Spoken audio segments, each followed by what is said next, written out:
Hello nursery, it's story time again. Today I'm going to read you Baby Brains. It's written by Simon James, and Simon James is also the illustrator, which means that he drew all the pictures. Right, let's see what happens. About a baby. Looks like he's off to space. Baby's in space. Goodness me, whatever next. Got some lovely big pictures again for you today. Off we go. Let's wait for the first page. In the months before Baby Brains was born, Mrs. Brains was very busy. She read out loud every night to the baby inside her tummy. She played music and languages on the headphones to her baby during the day. Mr. and Mrs. Brains wanted to make sure their baby was going to be very clever. They even turned up the television when the news came on. Mr. and Mrs. Brains were very excited when their baby was born. It was a boy. Our very own Baby Brains, said Mr. Brains proudly. When they brought him home from hospital, Mr. Brains laid him down in the brand new cot. Sleep tight, Baby Brains, she whispered. The next morning, Mrs. Brains was on her way to get breakfast when she heard some strange noises in the living room. Mrs. Brains opened the door to see her baby sitting on the sofa, reading the paper. By the afternoon, Baby Brains was helping mend the car. We've certainly got a bright one here, said Mr. Brains. That evening, Baby Brains spoke his first words. I'd like to go to school tomorrow, he said. A baby that can talk. The next day, Baby Brains visited the local school. He sat down with the children and answered all the questions. The children were amazed. At the end of the afternoon, the teacher thanked Baby Brains.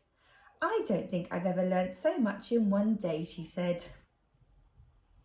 And on the way home, Baby Brains said he wanted to go to university and to study medicine.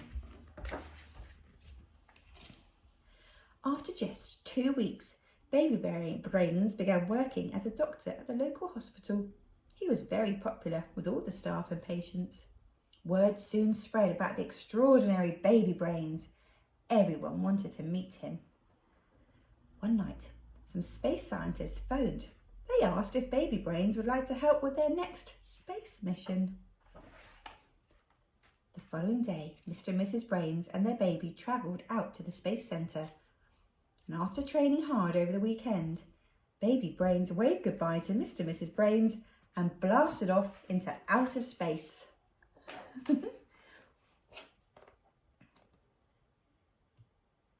Everybody in the world held their breath as they watched Baby Brains take his first spacewalk. Tell us how you feel of this special occasion, radioed ground control. Baby Brains looked up at the vast starlit sky above him, and he looked down at the vast starlit sky below him, and he looked at the whole world in front of him and mumbled something. We can't quite hear you, radioed ground control. Could you repeat that? Wait for it. What's Baby Brains going to say? He's building up to it. He said, I want my mummy! Poor old Baby Brains. That's enough, Mrs. Brains yelled to the space controller. Bring my baby home right now.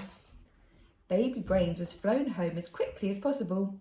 He felt very embarrassed as he stepped down from the hatch. But through the crowd of photographers and cameramen, Mrs. Brains came running. Oh, beautiful little baby, sighed Mrs. Brains as she lifted him high into the air. Our brave little baby, said Mr. Brains. Can we go home? Said Baby Brains. He missed his mummy and daddy, didn't he? It's a long way away being in space. At home, Mr. Brains gave Baby Brains a warm bath, which made him feel a lot better. And Mr. Brains tickled him, which made him laugh. And Mrs. Brains sang Baby Brains to sleep, and then she laid him down in a brand new cot. It was good to have their baby home again. Our very own baby Brains, whispered Mrs. Brains. I think he's fast asleep. From that day on, baby Brains spent most of his time at home doing the things that most babies do. Except that is, at weekends, when he still liked to work and help out at the local hospital. Wow, what a great story. I hope you enjoyed it. See you soon. Take care.